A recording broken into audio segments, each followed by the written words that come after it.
All right, I sent out an announcement that we're not going to have a lecture tomorrow morning. I figured you guys could use the time to do a little last minute studying. I will be on campus, before y'all.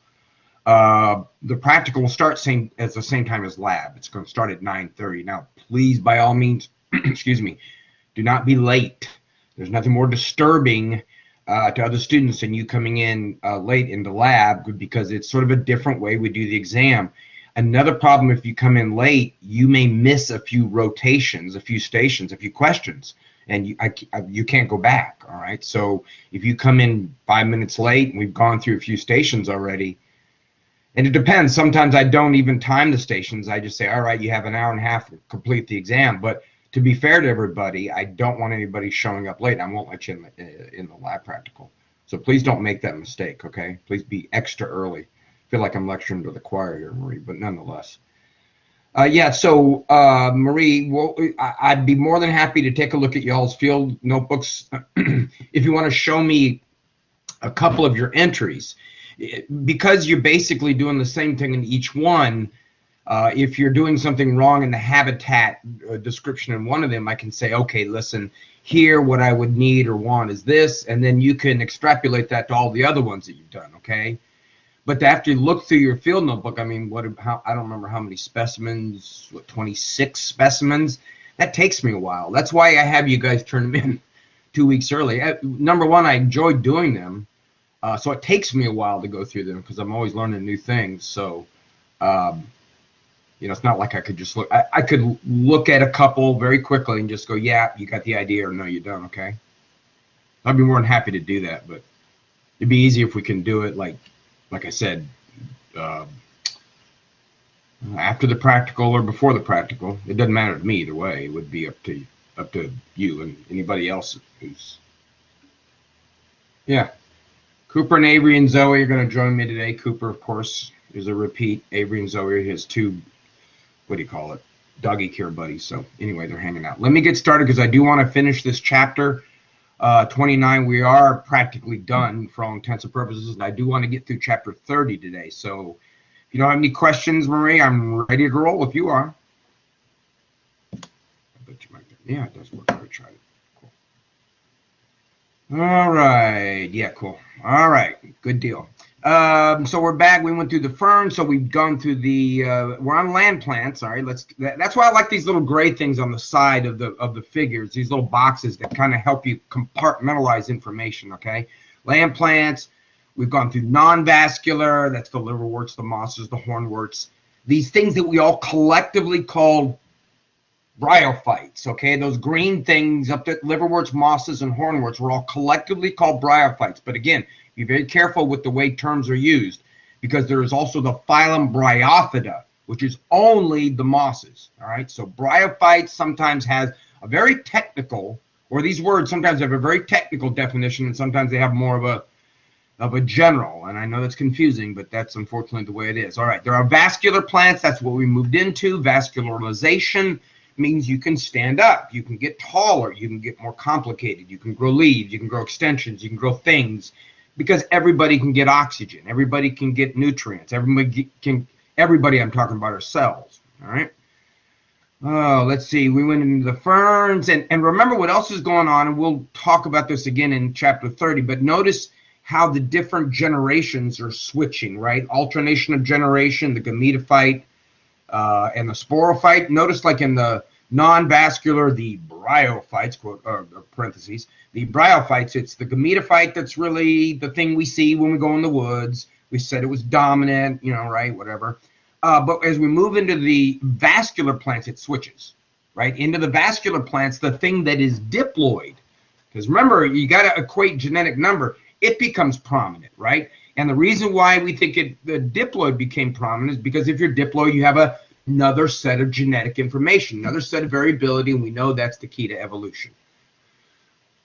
Not all critters have to be that way, though, right? Like I said in class, mosses wouldn't be here if being haploid wasn't some advantage to being a moss where you live. It's all about where you live. Don't forget that. So, all right, before I get too much, this stuff is so cool because to me it's like a story. You're equating what's going on in the environment and what plants are doing, what animals are doing, and it's all very cool. Now, if that's distracting with two video cameras, just tell me to stop doing that. I don't know if that makes a difference. It makes me look like I lean over too far. All right, so we went through the ferns, and of course we saw it. Excuse me, in lab too. We saw a thing under the microscope when we did the ferns. Some of the slides said prothallus. I don't remember what the other one said, but when you looked at it, it had a heart shape. Remember? Yeah, when we looked at it under, well, it looked. Oh, that's not a very good one actually in this picture. But it's, if you kind of ignore the stuff on the left, which I think is probably two together, there's that heart-shaped kind of gametophyte, sort of heart-shaped, right? I said it's important to remember the shape because that'll tell you, you know, more than likely where the different sex parts are, where the Antheridia and the Archegonia are, okay? So it's important that you remember the shape. Excuse me, I'm sorry.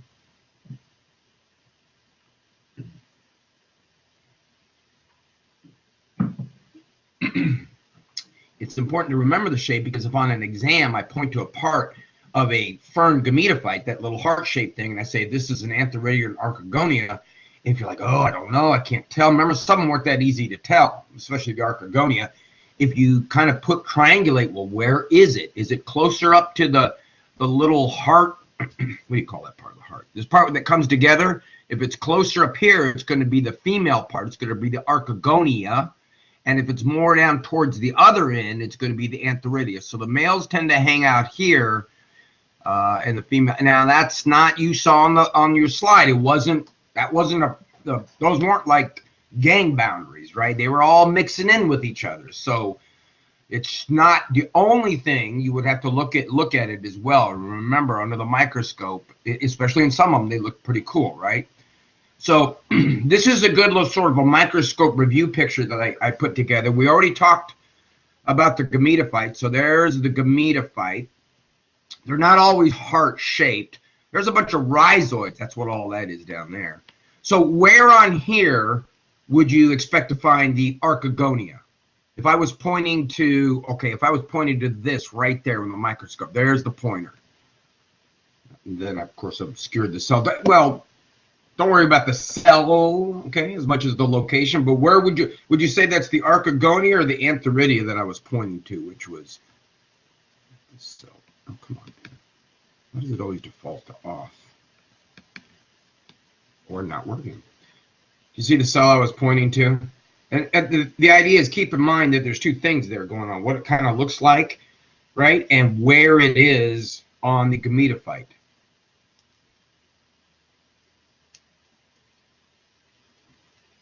If it's the Antheridia and Archegonia that's tripping up, just tell me, what do you think? Female or male? Right? If I'm pointing to a cell up in this area, female or male? If I'm pointing to the female producing part, the part that produces the eggs. Who produces the eggs? And then down here, at the other end, I would ask.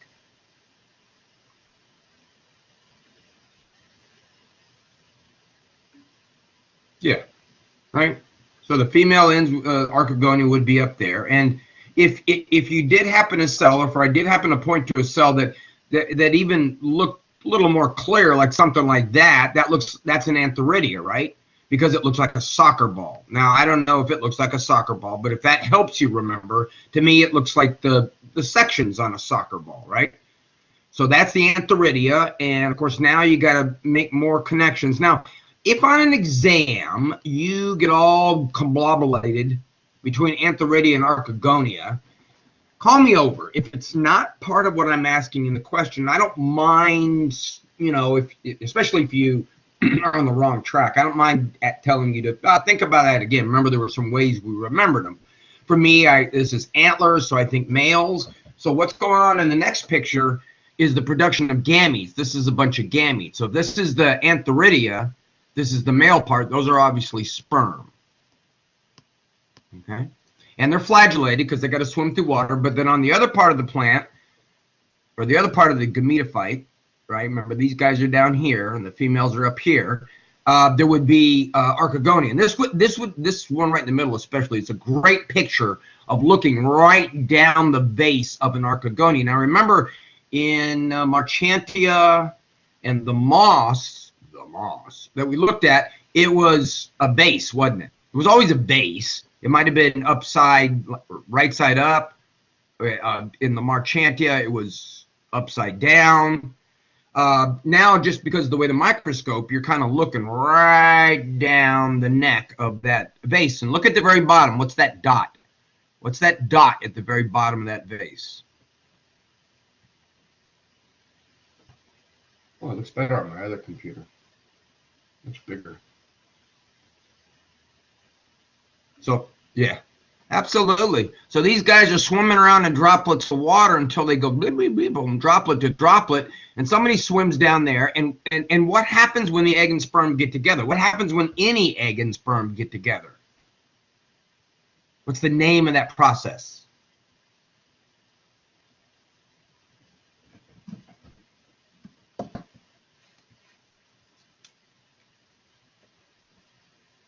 It creates a zygote. Remember, that's that first cell. But what's that process? What's the fusion of those two gametes called? There's a specific name for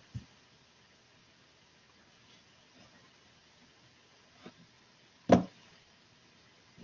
Females initially produce unfertilized versions of them.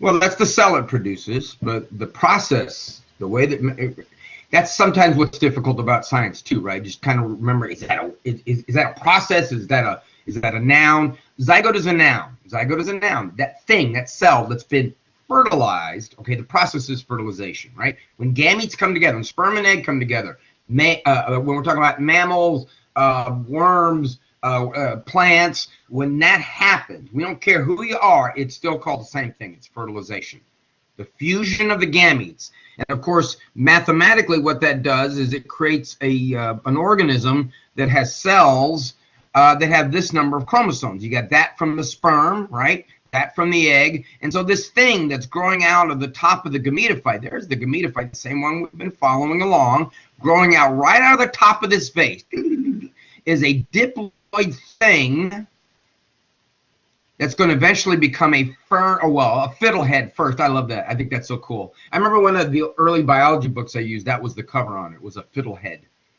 And I wish they put it back on because students would say, what is this? That would be one of the first things they would ask. So that's a fern unrolling, right? And when everything unrolls and unrolls and the leaves unroll and all that sort of stuff, then what you get on some ferns, we'll stay with mini ferns. Cinnamon ferns are an exception, and that's why I say that, because there are a lot of them around. Anyway, these little black dots on the back, these little black dots, which, by the way, we're 2N. We're down here at 2N.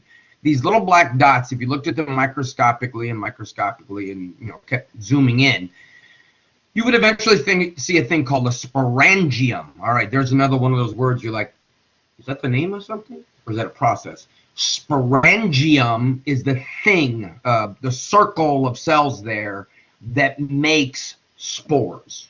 Those little purple things in the middle are spores, okay? And sporangium, which makes spores, are found on sporophylls. Sporophylls are the leaves. All right, so the uncurling fiddlehead, which is diploid, produces these brown things, which is diploid, which undergoes meiosis, variability, to make those spores. And then those spores complete the process, right? How well do you think you would have done on an exam if I said, fill in the blanks?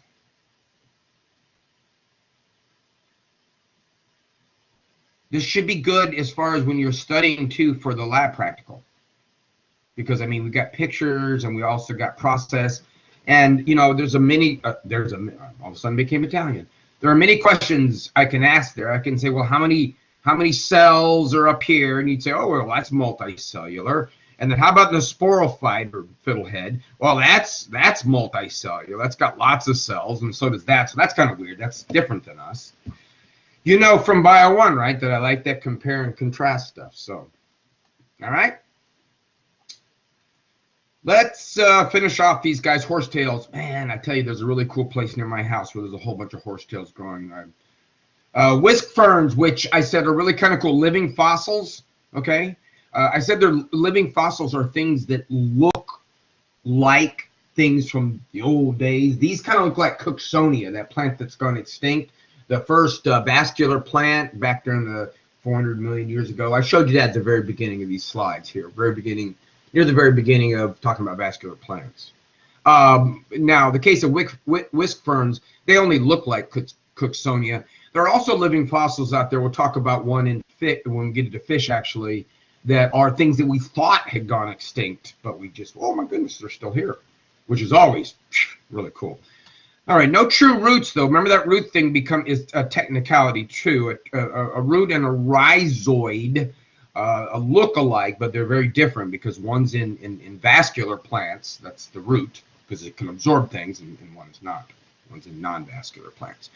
All right, what's going on for the plants now? Where are we in time? Well, we're somewhere around 350, 400 million years ago, somewhere in that time, and the plants are loving it. Let me tell you, this is the Carboniferous. Remember? Again, why we call it the Carboniferous period is we're going to sadly talk about how everybody dies off, which they do, the plants anyway. When all those plants, many plants, died off through pressure and time, etc., they became lignite. Okay, heat, when they get more closer to the center of the earth, there's more heat. They became lignite, and lignite eventually became coal, right? That's where coal comes from. That's why we call, when we go digging for coal, and where did you grow up? Did you grow up in Florida?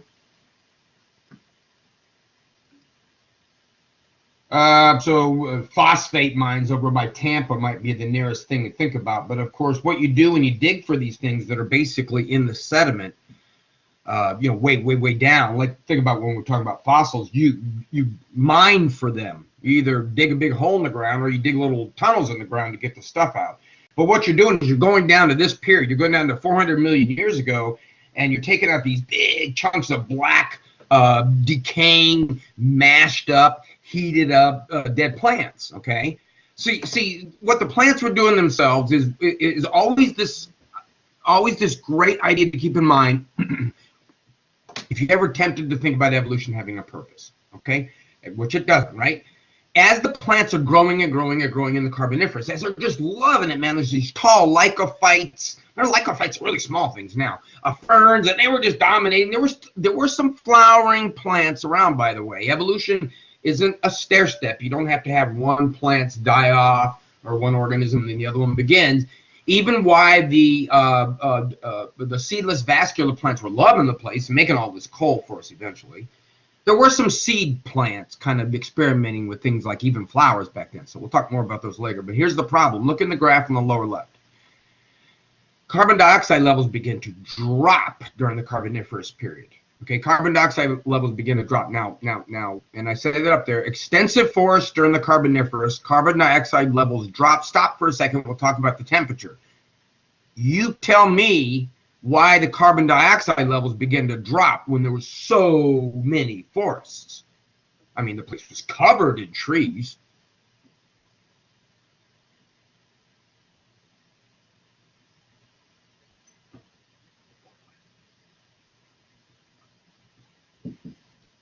To me, it's like when I was a kid eating jelly beans.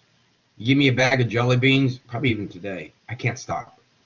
I have to eat the whole bag of jelly beans. I have to eat them till I make myself sick. My mother would have to come and take me because I would make myself sick. Not like a throwing up thing, but I would feel awful. So you know how that is, right? Sometimes you indulge in something, you go, oh, I shouldn't have that. I shouldn't eat that bag of chips. But you're just really hungry for a bag of chips, and you do that, right? Well, the plants were doing that too. They were just loving it, man. They were just like, look at all this. Because remember, this is volcanic activity is fluctuating, but there's still some volcanic activity. And one of the things it makes is, by the way, lots of carbon dioxide. Not to mention the plants also respire. But now if we look at it balance-wise, what happens is as plants grow, each plant is unto itself. It doesn't matter that it's taking the carbon dioxide from the plant next to it, and there may be X amount or a rather finite amount of carbon dioxide, right? Only so much. So as the plants get bigger and bigger, they start making it worse for themselves. Oh my goodness, we talked about them making better for themselves. Now they're making it worse for themselves. Why would they do that? There's no why.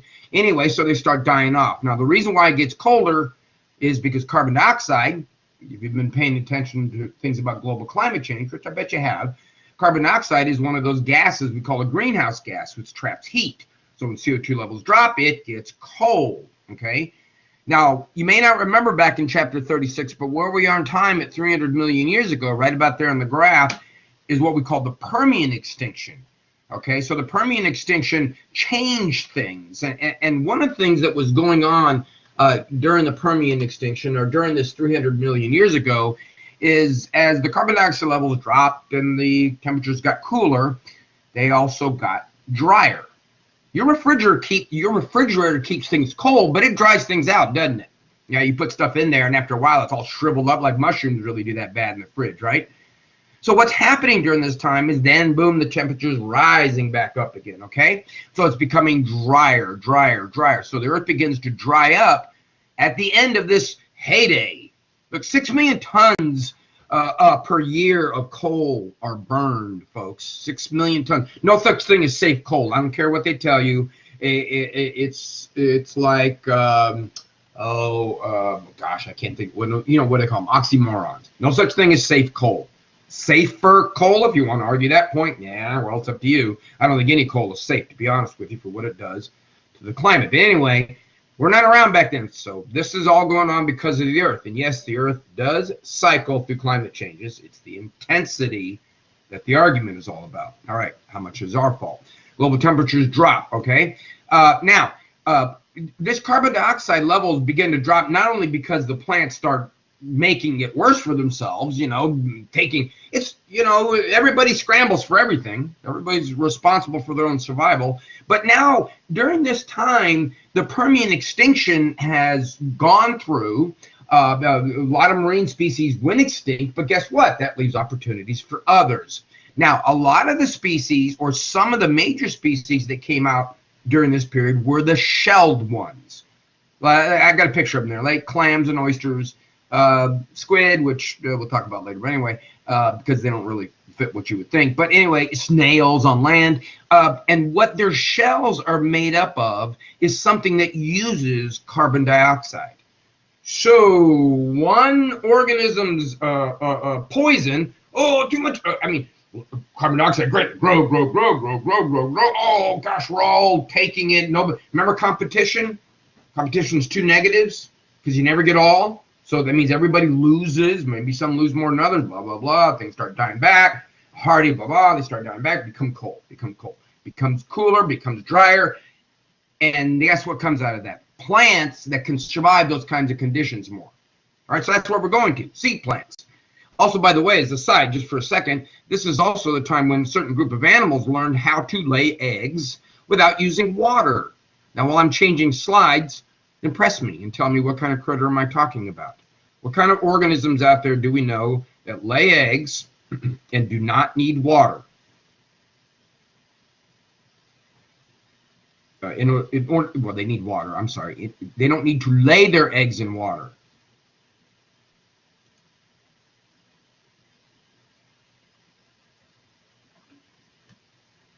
Yeah. Okay. So name me another one. That's a bird. True. Name me a very close relative of birds that does it.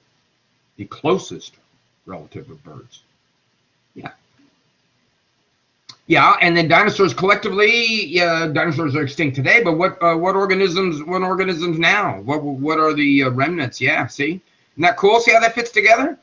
Plants are doing kind of the same thing the animals are doing. So we'll come along in chapter 30, what we got is the evolution of seed plants. Now, obviously, if you've been paying attention this semester, which, again, I know you have, I called it the evolution of seed plants because at the very beginning of the semester I said, listen, this whole story is about evolution. So why, if you want to look for a why in evolution, no, I won't say that. If you want to looking for a cause for things that occur during evolution, you got to keep in mind the whole big picture. So during this time, when those seedless plants are drying up and dying off, and they all don't, obviously, because there's some around today, along come the seed plants. These are examples of seed plants. These are called mangrove pencils. Have you ever spending time on the coast or anything like that, you've seen these. These come off red mangroves, mangrove pencils. They call them pencils because they look like pencils. It's really kind of cool because this is an example of what we call a live-bearing plant. Mammals are live-bearing, obviously, right? We give birth to live young. Some animals lay, you mentioned chickens, lay eggs. It's a kind of a relative term, but among seed plants, this seed that no, maybe I took it from the web. This thing is ready to grow almost instantaneously.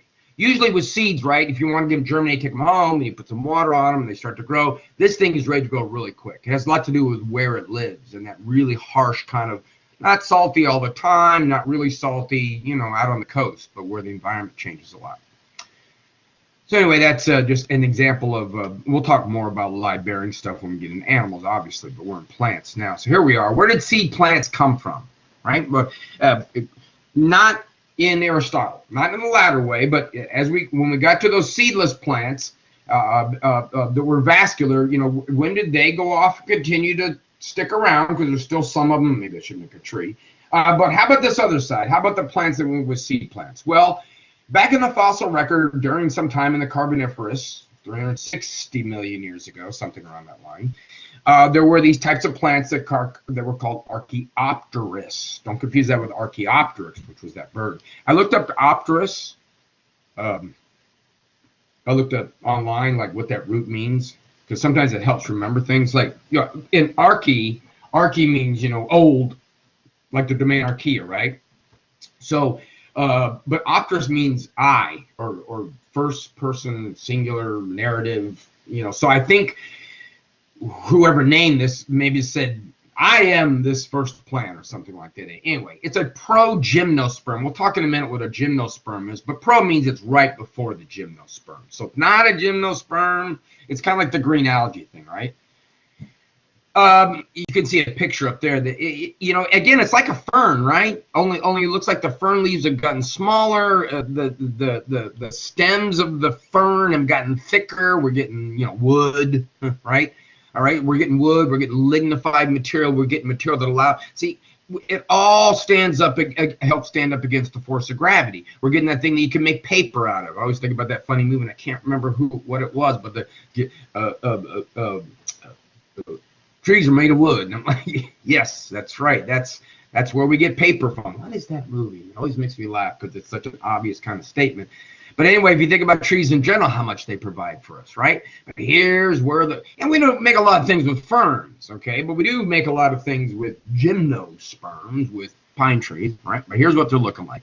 So I like this because it's like, okay, I get it morphologically. I see what's going on. Now, these ones that appeared, these Archaeopteris, these progymnosperms, were not gymnosperms because the word gymnosperm literally means naked seed. Okay, and I know that's weird because sperm, seed, anyway, we'll get that in a second. But the reason why they weren't gymnosperms is because gymnosperms have two types of seeds. Two types of spore-producing structures, okay? So that's why Archaeopteris had both the male and the female structure in the same plant, coming from the same kind of spore. Remember, spores are homosporous for the most case. There are a few ferns that are different, but for the most part, when a spore is produced through meiosis, so they're different, okay, but they come from the same parent. And then when they get together, very often the Antheridium and Archegonia are from the same sporangium, even though produced differently during meiosis. What these organisms were doing, when we jump into gymnosperms, is we're making different types of spores. Okay, more on that later. So let's not get too far there. All right, but the big thing that happened is the seed, like I said, and what the seed does. Look at A, just like us, protects and provides food for the embryo, gives the embryo a little better chance to grow. Seeds can lay a little dormant for a while, just like spores. Okay, so you got that going on. And then fruits, which we'll talk about later, because the gymnosperms, pine trees, don't have fruit. So we'll talk about what fruits are all about later on. But fruits are all about this dispersal. If I can get something Some use wind, but if I get something else to carry this fruit around and chew on it and drop seeds on the ground while it's walking, then you get my idea. So seed plants, of course, are really important, aren't they? Like I said, not only for building things, like not only for paper so we can read, not only for building your house, but there's a million other things that we get, and not to mention that we eat so much of this stuff, right? So that's why we say a majority of the world's primary productivity. Primary productivity is an ecological term. Primary productivity are the members in an ecosystem who make the food, really, the plants, okay? The primary producers are the plants. You and I would be an example, there are others and some aren't at all, of a primary consumer. And then there are organisms out there that might be that would be a secondary consumer. Secondary consumers would eat primary consumers, so you would eat other animals who ate plants, or like us, we kind of go both because we eat plants and animals, right? But all of this has got to come from the bottom. None of us can photosynthesize. None of us, things beyond the photosynthetic critters, can photosynthesize. So they, and photosynthesis is the only way we know to make food. Okay, what did seed plants do? All right, what were the evolutionary hallmarks? If I were interviewing seed plants, I would say, what do you think were the big things that led to your success, seed plants? And they'd say, well, for one thing, our name, okay? We decided to change our name from seedless plants to seed plants. Oh, all right. And as an interviewer, I would then want to know, well, what was it so big about the seed plants? I mean, what was it so big about seeds? Tell us why seeds. If you were listening to some sports announcer, they'd be doing the same thing, wouldn't they? They'd be sitting there talking about, what were the keys to your success? And of course, the coaches and players always say kind of the same thing, right? See, I'm very dramatic there. All right, so let's talk about seeds. Well, seeds develop from ovules. For the purposes that we're going to discuss in class, when you become a seed from an ovule, it's going to be kind of insignificant. So I'm going to use those words interchangeably. So whenever we're looking at something that says, oh, this is the ovule, or I say this is the ovule, or in lab we go, oh, there's the ovule, it's the seed, all right? It's for all intents and purposes. But the thing about this ovule-ish seed thing, or this seed, is the fact that it's an embryo. See in the picture on the right, the thing in the blue is the plant. As a matter of fact, you can see that plant has an apical meristem, the part of it that faces up. It has a shoot apical stem, a root apical stem, holy cow, I've been teaching too long, and 2 leaves.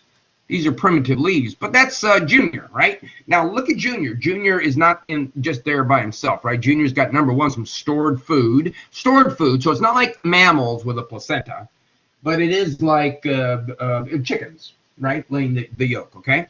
And then around all of that, there's this thing called an integument, a seed coat. And a seed coat is a protective layer. It's a protective, so if you think about it, it's kind of like a spore, right? But remember, a spore makes a haploid thing, and then they fuse together. What we got here is a diploid. That embryo is diploid, folks, right? Of course, that's what embryos are. That embryo will be there being diploid. And so now we have a situation, where we have a thing ready to grow and a little bit of food, a starter pack. Here you go, Junior. Here's your lunch, right? We give you a little bit of something we call an endosperm. And again, I'm confusion, right? Sperm was it does have something to do with sperm, all right, but it's not sperm that these embryos are feeding upon, all right? It's not sperm that they feed upon. What it is food. Look at that kernel of corn over there on the right that's been sliced open. Some of the parts have been labeled. There's the developing embryo. If you don't know that, I got to take the word for the guy who labeled them. Like, okay, I get you. There's a leaf.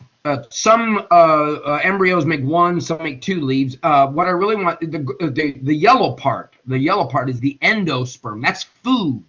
That's why we eat the thing. We don't get a lot of nutrition out of the one leaf in the developing embryo of the corn. We get a lot of nutrition out of this, of robbing this food from this developing embryo. My goodness, we're killing baby corn. All right, we eat it as corn. We pop it up as popcorn.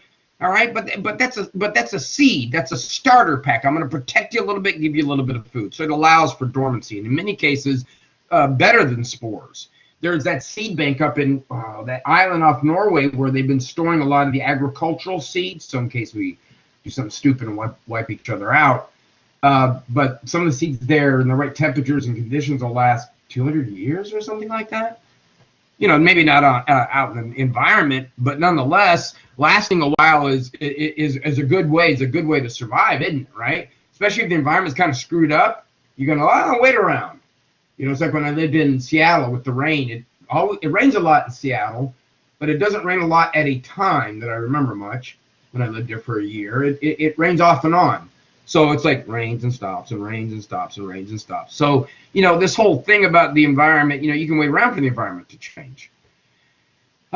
Seeds are also good because you can do things with seeds like attach them to something that makes them float, like the milkweed or the dandelions. He loves me not. Or maples. If you got a red maple, or the one on campus, maples have these things with wings. So they, you know, as they're coming down off the tree, they're spinning in the wind, and the wind is taking them off someplace. Go someplace, disperse. Animals, and Cooper's very familiar with these. He gets beggar ticks on them all the time. They're not animals, not ticks, which are an animal. They're seeds, but they're sticky. Was it beggar ticks? Yeah, I think the dude who invented Velcro, you know what Velcro is. I think he got his idea by looking at beggar ticks under a microscope. Yeah, I was going to say, most normal people don't have a microscope at home. I do have one at home because I'm not normal. But yeah, if you look at beggar ticks under the scope, they actually look like little Velcro things.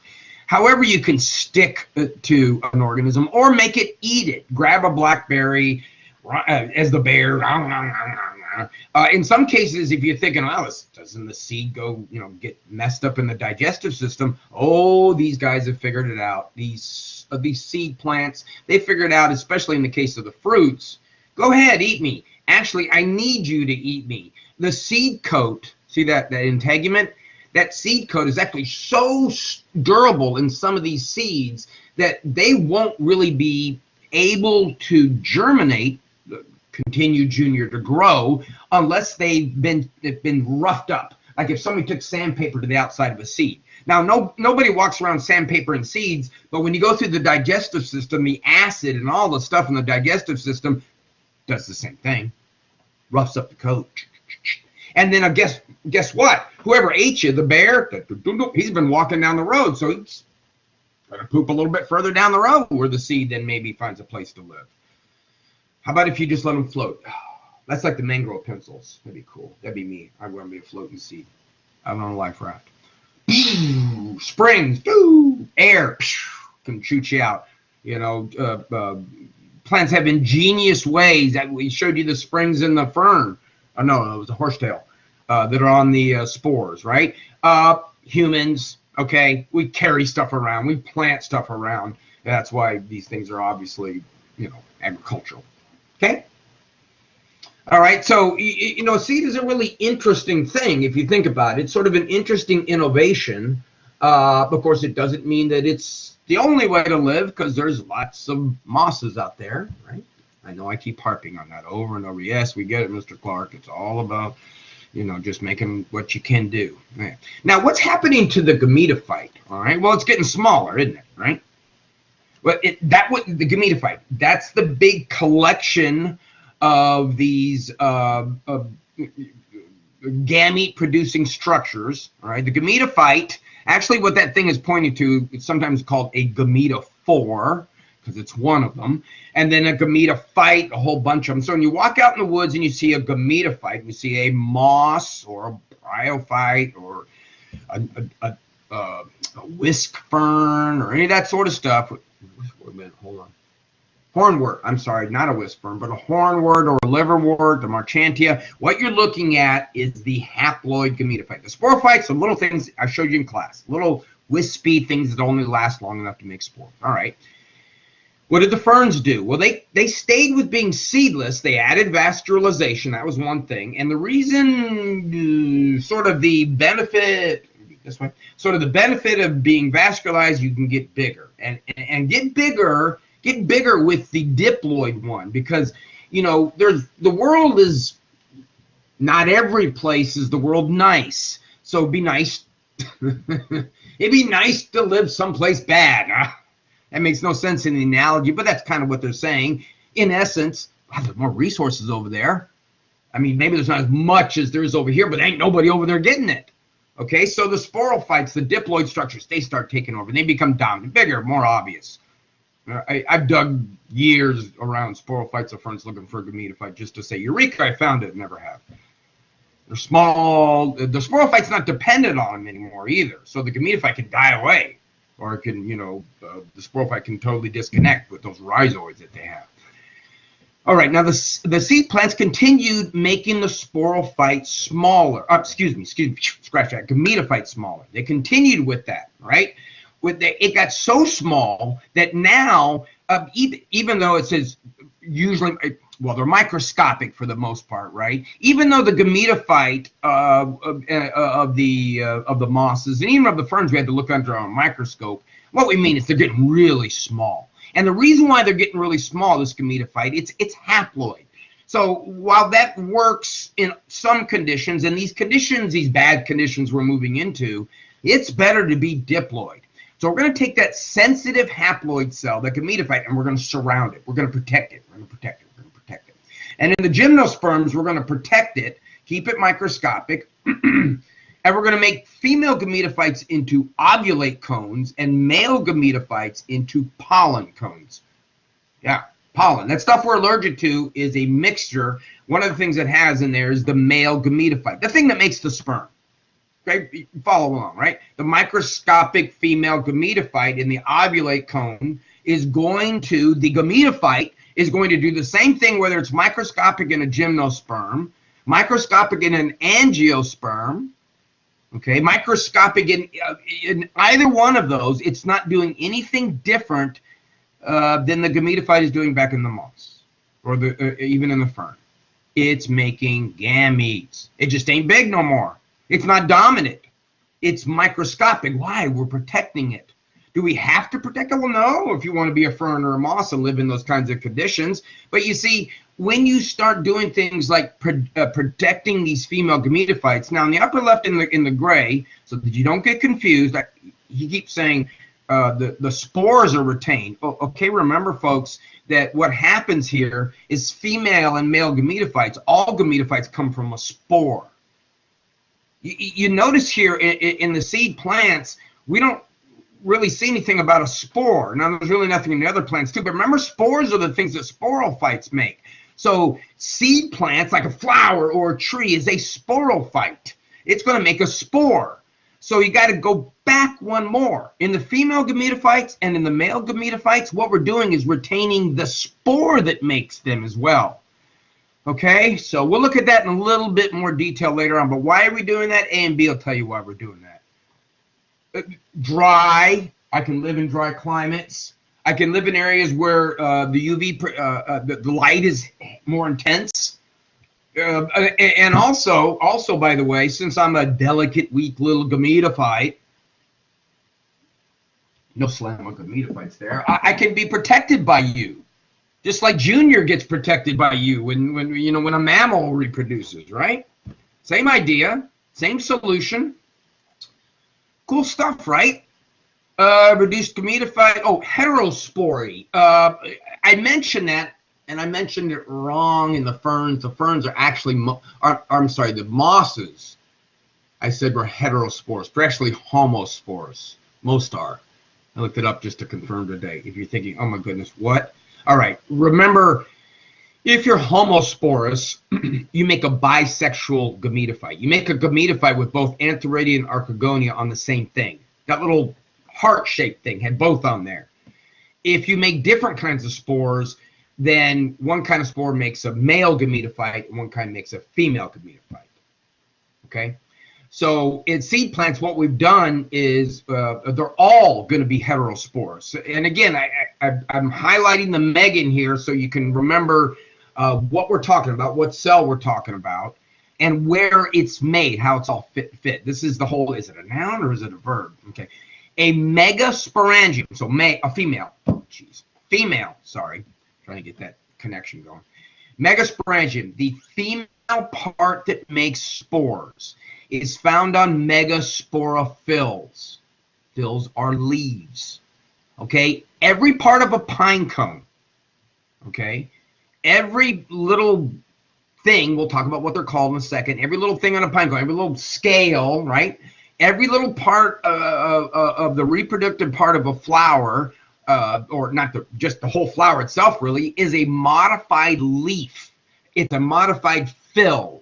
When you see the word P-H-Y-L-L in this context, because you were thinking, wait a minute, chlorophyll, green leaf, or colored leaf. Well, you know, in this context, a megasporophyll is the leaf where you find the megaspores. Now, the spores do on the megasporophylls the same thing that spores all do. They divide by meiosis, okay? See, these megasporangium divide by meiosis on the megasporophylls, okay? So they make megaspores. And this all happens inside the ovule. That's easy to remember. Ovary, that's the female part. Mega, that's the female part. And when you divide by meiosis, no matter where you're doing it, big or small, you're going to make a haploid cell. And this is going to produce an egg. So there's the connection, okay? Megasporangium on the scales of the pine cone, or on the parts of a flower, are going to undergo meiosis, and they're going to produce the female parts, the mega parts. Okay, the males, on the other hand, are going to make it in smaller parts. See that picture that's out of focus? This is the one I took. I told my wife, I said, this camera on my iPhone sucks. She goes, what do you mean? I said, it never takes pictures in focus. She goes, do you take them with your glasses on? Because I'm usually out hiking or something. I'm like, oh, I think that's why this is out of focus. But I try to get close. These are pine cones. Now, we were kids, used to love whipping pine cones at each other. Man, this wouldn't be fun to throw a pine cone at anybody. These are the male pine cones. They're smaller. They're found on the tips of the branches for reasons we'll talk about. But they're doing all the micro stuff. So the little lumps on the male pine cones are microsporophylls, which contain microsporangium, which make things we call pollen cones. Or, I'm sorry, grains, not pollen cones. Holy cow. Let me change that one right here. That's supposed to say pollen grains, not pollen. Well, no, it does. I'm right. Pollen cones, that's what I just showed you. And those things produce microspores, which make pollen grains. And that's where the male are. The male gametophyte is inside the pollen grain. Now, these guys, this male gametophyte, these pollen grains, they're great. There's no need for water. They don't have a flagella. What they have is they have a coating, a pollen grain coating that allows them to drift off in the wind. So that's what these little pine cones are making, these little pollen cones. They're making a bunch of pollen grains. It's that yellow stuff that you find yourself allergic to. It's these little things on the microscope that you see down below. See these things that look like Mickey Mouse? That's a pollen grain with two floating parts. Check it out, man. Two floating parts, two parts that make it, you know, kind of lighter than wind. Not lighter, it couldn't be completely lighter than wind, but, you know, light. There we go. I'm not a physicist. And these things float, and they float, and the wind blows them, they blow from one to the other. Just use the wind and flow along with the wind. No need for water. Now, in the picture on the right, we'll look at this. Actually, don't look at this one right away, but yeah, take a look at the archegonia. That's one thing. This is a pine ovule, so this is a gymnosperm. We'll get to that in a second. This is a pine tree cone, and you notice that there's the archegonia. This is all microscopic, isn't it? See, there's the female gametophyte, that big blob extending down. This one is actually going to produce two archegonia, and we'll talk about that in a second. I don't remember what a nucellus is. A nucellus is part of the supporting cell, I believe. But there's that integument that's around it. So all them parts are still there, the archegonia and all that stuff, the female gametophyte, but they're really, really, really small. Microscopic, because they're sensitive. You can't take the harsh conditions. I don't know why I keep saying that like I'm antagonizing them. Wouldn't want to get the plants angry at me. All right, ovules, pollen. All right, here's an ovule, a seed. Remember I said ovule, seed, kind of happens at the same time. Here are the parts of an ovule. This is the female. So we have a megasporangium, we have a megaspore, and then we're going to protect that.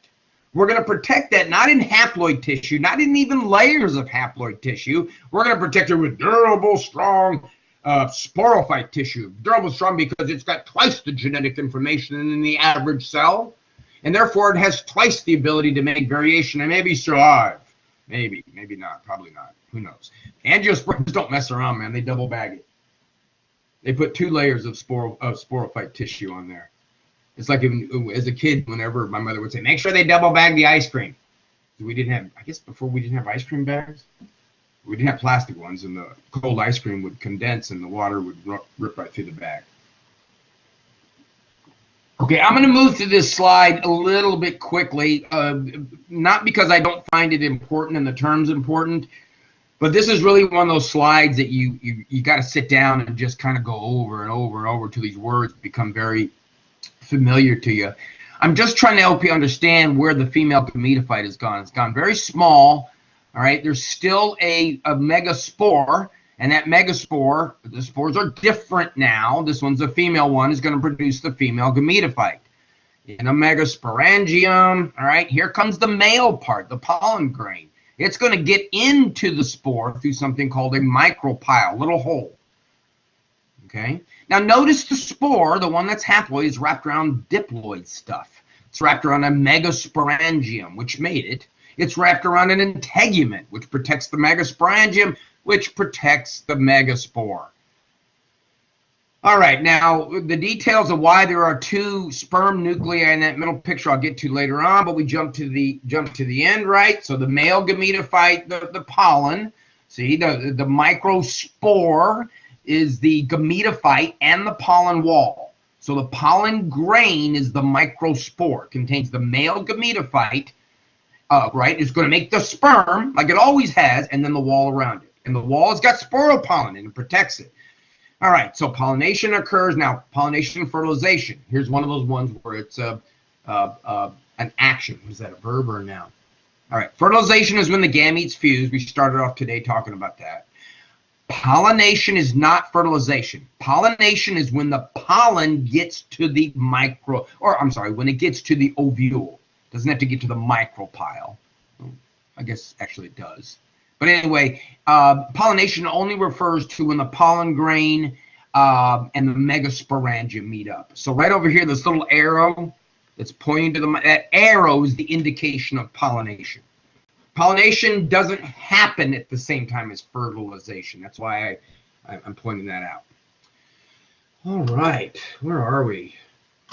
Okay, so what did we say? Seeds, gametophyte getting smaller, different kinds of spores, ones that make male and female, and then the idea of producing these protected spore-producing structures, this ovule or this pollen. So let's get into looking at the different groups now. Here we are as far as like the division. The gymnosperms and the angiosperms is where we're gonna go. These are sister clades. Okay, very, very important to the dinosaurs. There he is. He's eating a bunch of them. Very important during the dinosaurs, dominated during the dinosaur period, especially the gymnosperms. Angiosperms have their day, but not quite yet. Gymnosperms are really good at living in dry climates. If you're thinking, they live in Florida. Florida's not dry, but the soil doesn't hold a lot of water. So the plants, their roots, right? There are some tropicals that make it work here. Obviously, there's lots of them. But the gymnosperms are good at living what we say in drier and what we call nutrient deficient soils. The soils here in Florida in general aren't real rich, okay? Which you might expect what it was like all over the world or much of the world during the Mesozoic. All right, so the climate dries, you already talked about that. Good source of dinosaurs for food for them. Not good. Gymnosperms didn't become dinosaurs. Sorry about that. Good thing to eat, though. A little later on, though, the angiosperms figure out another little wrinkle. All right, but let's stick with the gymnosperms. Naked seeds. Naked seeds. That's what that means. Naked. Gymno means naked. What we mean by a naked seed is there is no fruit. That's it. In the case of a gymnosperm, the seed is exposed in a cone. Look down the lower left. I got a neat microscope picture of that. This is the scale of the pine cone, and then they split it down the middle. See where it says SD?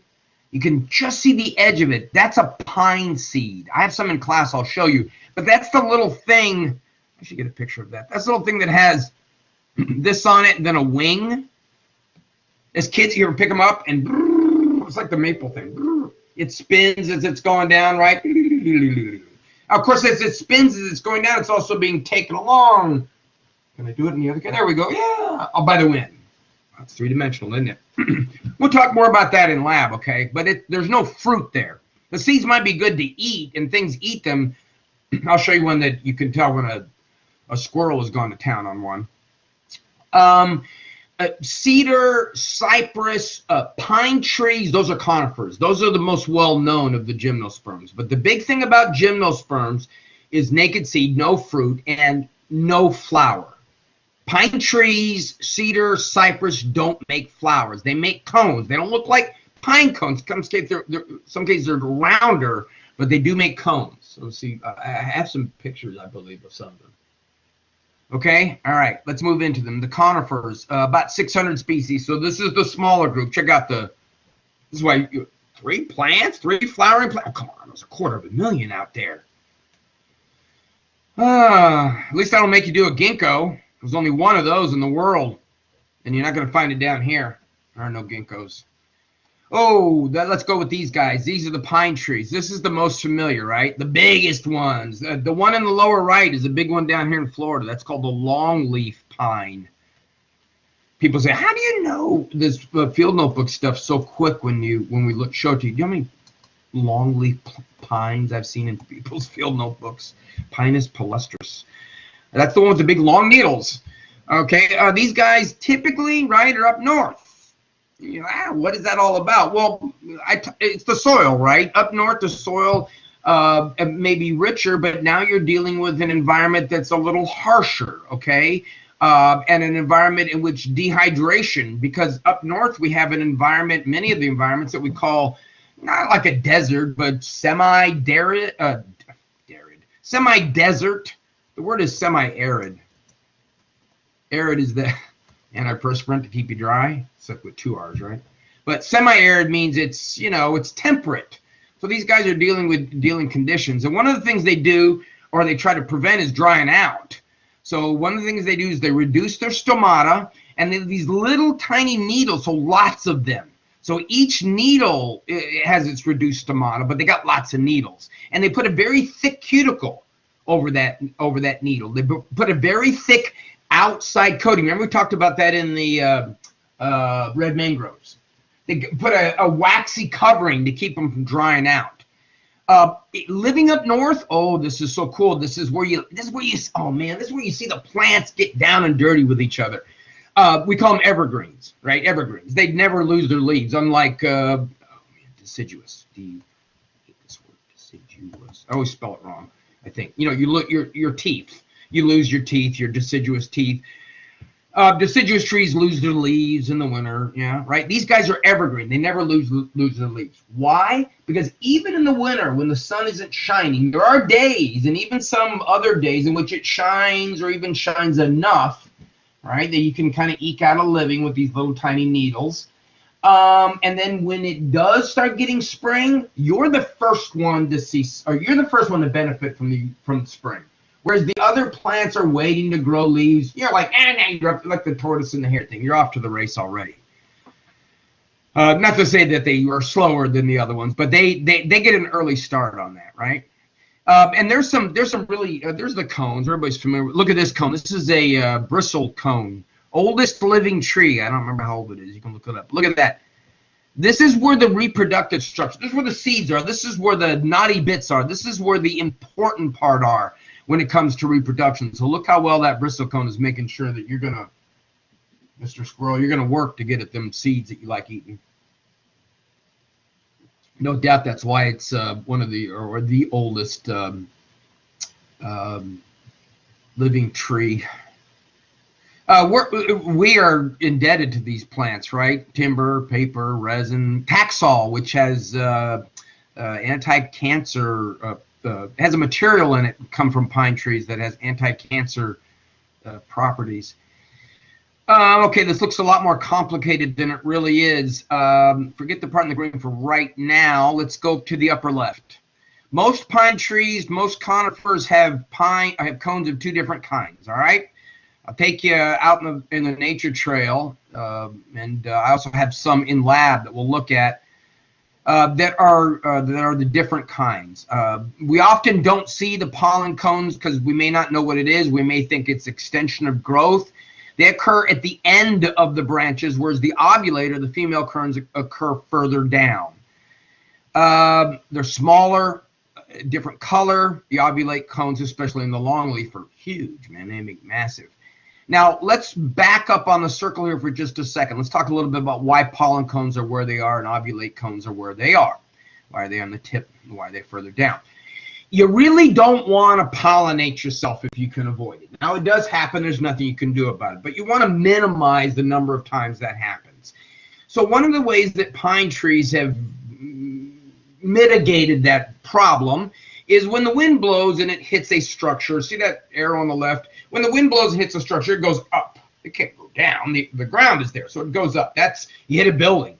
If you hit a big mature sporophyte, a big pine tree, right, the wind is going to go up. And the wind is going to be more intense on the outer part of the tree, on the ends of the branch where the pollen cones are, okay? Right there, yeah, it looks good right there. All right, and it's going to carry the pollen up, and then when it gets higher above the tree, hopefully, it's going to carry it along. You know, winds are going to be a little more stronger aloft. Now, does that mean that all the pollen? No, but it means a lot of it does. Okay, see, that's environment. Isn't that cool? All right, I'm going to let you go through the terminology here because you know, just saying it, I wonder if I'm just sit down for a moment and think about this. We're following the evolution, or no, the development of the different of gametes, the sperm and the egg. Okay, so the ovule is working its way through the megasporous site. Now, I add a little annotations in red to help you out. Keep in mind, of course, when it goes from diploid to haploid, keep in mind what meiosis does. Not only produces variable cells, but in the book, and they do a good job of telling you why there are 4 there. All right, what I really want to focus on, though, that all of this is important, of course, knowing what a pollen grain is. There's pollination, and that comes from the small part. But the part in the green, all right, this is the important for the understanding the pollination and the fertilization. Oh, hold on. Remember 2 archegonia in that picture? Both get fertilized, but only one develops. Right away, it's let's hedge our bets, isn't it? Let's not fertilize 2 eggs. Let's not fertilize 1 egg. Let's fertilize 2 and see which one does better. It's all about variation anyway, where we're mixing it up even at the lowest level there. All right, in the ovulate cone, during the first season, the ovulate cone is going to be pollinated.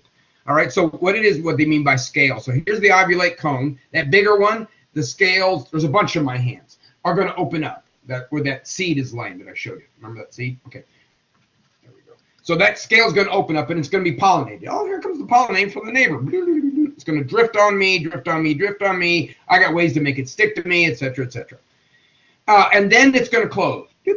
And then it'll wait till the next year, and this can be up to 15 months in some cases, before the actual pollen makes its way. So it ain't in a hurry, apparently, right? It makes its way down through that little opening and meets the egg. In this case, 2 of them, because like we said, there's going to be 2 of them to hedge your bets, right? Pollination is not the same as fertilization. In some cases, the seed scale, in season 2, of course, after everything has been fertilized, what's going to happen is the scales open back up again. So they open up and they get pollinated, they close. They open up and they're fertilized, and then the wind takes the seeds that are sitting very precariously on that sporophyll, that little scale, and drifts them off in the wind. Okay? All right, so that's the gymnosperms. Nowhere in here is there a fruit. Nowhere in there is there a flower. Let's look at some gymnosperms.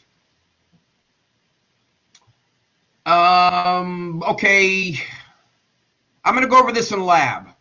I'm not going to do it here. I'll go over it in lab. This is just the microstructure of it. Cycads are gymnosperms. You are supposed to have 1 for your field notebook. If you have this one, I don't mind. This is the queen sago, but this is an exotic. We do have a few natives. Cycads are in the phylum Cycadophyta. You see the word gymnosperm, and it's not always consistent, unfortunately, is not a phylum name. It's just a sort of a informal name for these guys that make cones, or I'm sorry, not cones, but naked seeds. Cycads make huge cones, and cycads not only make huge cones, but they have male and female cones on different plants. Again, that's what we're dioecious. When you're dioecious, you got two things that are male and female. You don't have two parts of one thing like the ferns do.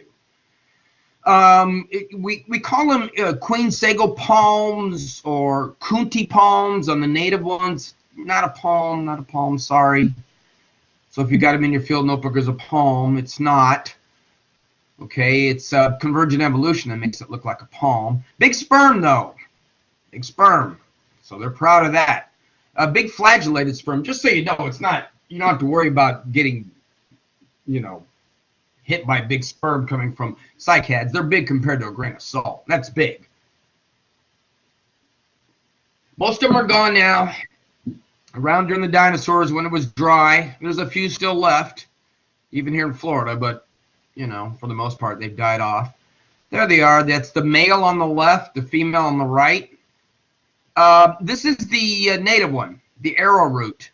And I was afraid to get this backwards. This is the male one. That's pollen.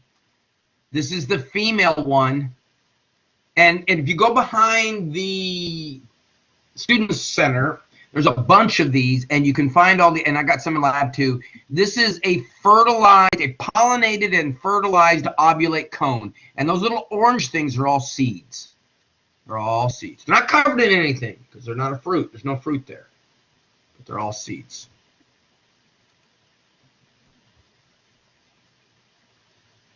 A weird group. Weird group, the netophytes. The only one that I have one in lab, but it's not a real significant looking plant. But Mormon's tea, ephedra, down there in the lower left. There is cones on these things, these ovulate cones. Again, I said they're cones. They don't have to look like pine cones. And there's some other some cones. I don't know if that's the male ones on this plant or not. One species, Weltwichia. Very old, looks like it's dead all the time.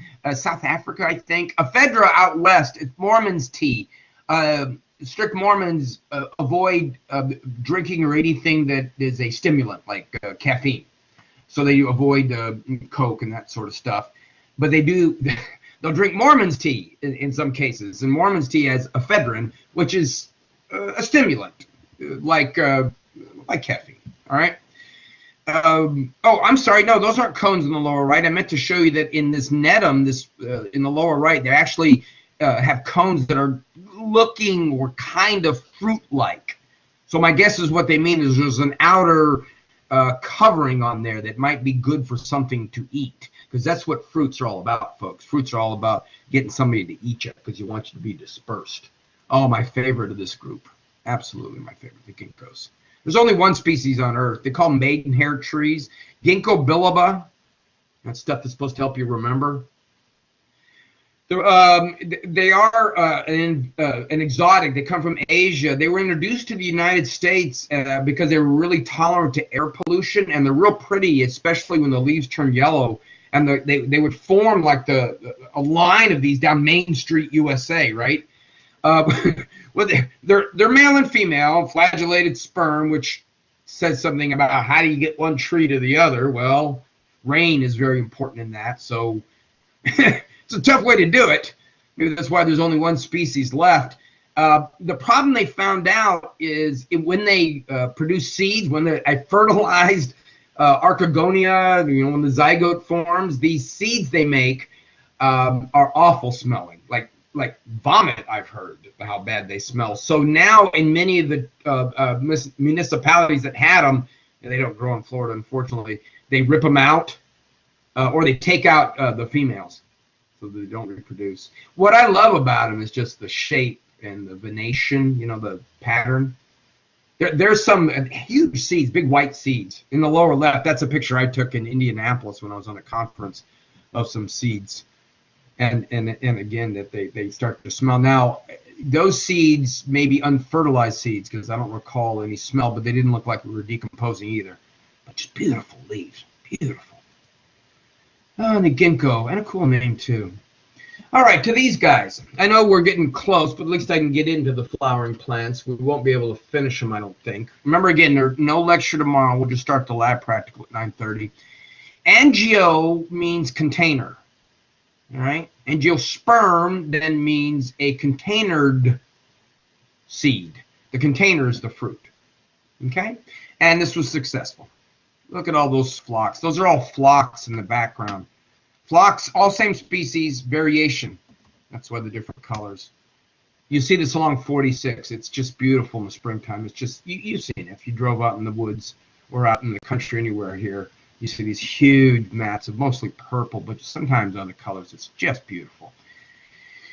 Oh, gosh. 250,000 species. 90% of all plants are these ones who took this invention or this innovation, not invention, of a seed and combined it with a flower and a fruit and took off, man. And as I said, all they did, simple change, man, simple modification. They modified the stems and the leaves that they already had, and they started making these beautiful things, these flowers with these colors. And they're not just beautiful to us, they're also attractive to pollinators. They're attractive to insects. They're attractive to things that want to move the pollen around. They're not only attracted to those guys, you see, but if you make a fruit, you're attracted, or some benefit, you're attracting the things that want to eat that fruit. So when you're eating a tomato, you're eating all part of this thing called a carpel. Okay, the carpel, which we'll talk about as we move into the anatomy, that's or becomes the fruit. So in some fruits, there's going to be the outer part of the fruit, and that's in the tomato, that's that thin exocarp. The mesocarp, some have an endocarp, some have different carps. Okay, now all them little things in there, and that cut open tomato, the seeds. They're all the ovules. There's a bunch of them in a tomato. Now, you might not be messy, but if you were walking along eating a tomato, I doubt you could eat all them seeds, because some of that stuff would fall on the ground, right? Same with the berries. And as I mentioned, some got to go through your digestive system.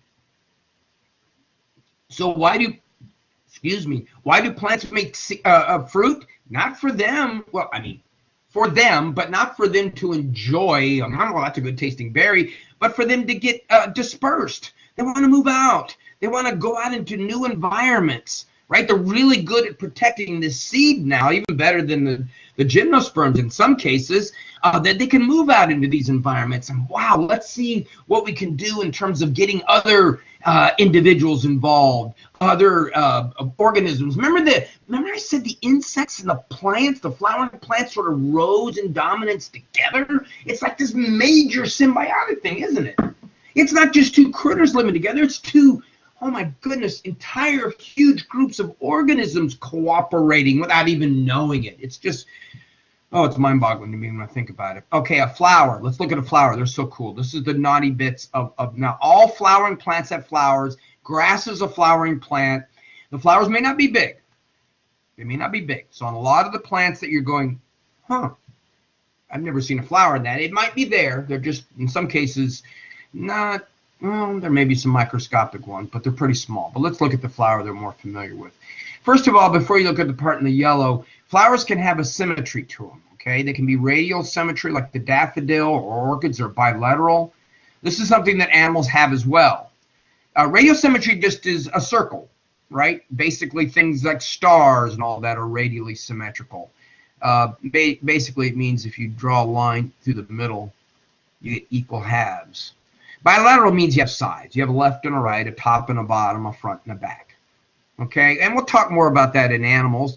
Flowers can also be complete, and what we mean by that is they contain the female part, which is the carpel, and the male part, or they can have different flowers. They can have the male flower, the female flower. They can be on different plants, or they can be on the same plant, right? All combinations. All right, now, down and dirty with the flower. The petals, the part that are labeled there, are basically just modified leaves. They might be colorful because they attract certain insects. Like I think butterflies are attracted to yellow and reds, I believe. Here's what you're trying to get done here. You see the stuff called the stamen on the left? All right, that's stamen. That's not a circle. That's the male part. All right, the stamen is the male part. And in there's this thing that holds up an anther, a filament. It's kind of like the setae of the sporophytes, the little stalk. Now, in that filament, that's where this whole thing is going on, because that filament is producing pollen. right? All bunches of filaments in many cases. Flowers vary on the number of stamen. They vary on the female parts, the part in the red there, the carpels.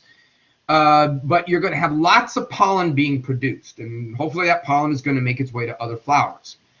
On the other end of it, you have the female part, and the female part wants the pollen. So it's got a stigma, which I always think is cool, because the stigma at the top of this, ouch, just on my elbow, the top of this vase, okay, vase, same vase we've been seeing all along, just a little more modified, is a sticky substance. Stigma is sticky.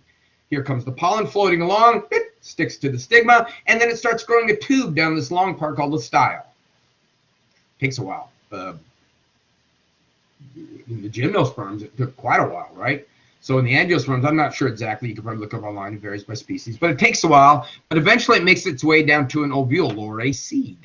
Comes on down there, takes that seed. Now, those seeds are in an ovary. That ovaries produce lots of these seeds, or lots of these ovules, and lots of those sperm are going to do lots of fertilizing. But not everybody's going to make it for reasons we talked about. But we still got a numbers thing going on. But we're going to produce a seed, remember. We're going to produce a protected thing. It's not going to just be, there you go, seed, it's on your own. We're going to give you some food. We're going to give you a little endosperm, whether we're gymnosperm or not, and we might even make it beneficial for you to distribute or go on out there and find your own place so that you don't have to compete with me, your parents, right? Okay, the flower parts. The green part that look like petals but aren't, and not all flowers have these, are the sepals. We'll do this in lab some more too. The petals are the color parts, and then the male parts, they're in a whorl, all right? They're in a circle usually, especially if there's many of them. That's called the androecium. Andro is male. Andro. Ecium is the circle, the stamen. It's a circle of stamen. And in those that have it, not all flowers have it. Some only have one, like this picture here. But if there's more than one carpel, they'd be in a circle. And we call that the gynoecium. Again, it's always easy for me to remember by, gynecologist. Oh, okay, female. That's the female part. As I said, flowers are things that make plants sexy. They make pollinators want to come and fulfill this pollination process for them. Now, you could be small. Whoops, too far, like one in the upper right. There we go. And you let wind do most of your work, maybe small insects, or you could be bigger, and you have bigger insects that visit you. When they do because you give them a little bit of nectar, a little bit of sweetness. Here you go. A little bit of trouble for you. I say with a British accent. I know it's 9:20. I'm going to stop on this slide in just 1 second. And of course, when you go to the next flower, you're getting repollinated, but you're also dumping off pollen. The one on the lower right, if you're thinking that's not a very pretty flower, it's not. It's about contrast in flowers. We took this flower and we took the organism that we knew that pollinated it, and we found out the organism had ultraviolet vision, UV vision. So we looked at the flower in UV light, and it came to life. It's contrast, dark against light. It's come here, insect. Again, your grass, wind. So it's not going to bother with flowers. Flowers are expensive. Oh, one more, I promise I'll stop. Sometimes you can get pollinators to come visit you by offering sex. Prostitution flowers. Ophrys, that's the flower on the left. Looks like the female of that poor little wasp up there. He comes and tries to mate with it and realizes that he's obviously not on a female, and he flies off to another one. Why he doesn't learn, who knows, but along the way he's pollinating. Just like that bee is doing when it's called. Look at those stamen. Yep. There's actually a trigger in that flower, and when the bee stands on it, it goes yep, and those stamen flip over and they touch the bee. So when the bees on the nectar, stamen are delivering their pollen. I will stop there, okay? Let me finish the recording, or stop the recording.